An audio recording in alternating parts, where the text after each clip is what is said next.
พี่น้องเอ้ยหันมาฟังต่อเนื่องในเรื่องปาหลานมีหลายๆตำนานได้อ่านต่อมองย้อน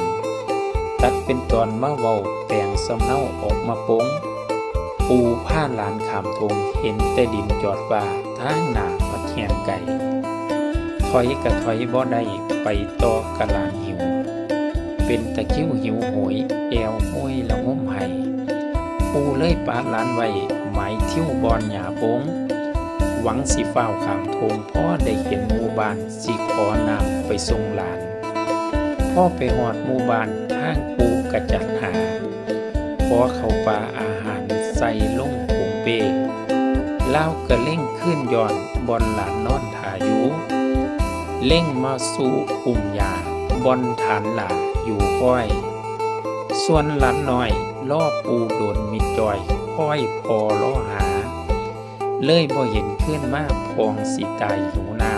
ำหวังสิตามห้อยสน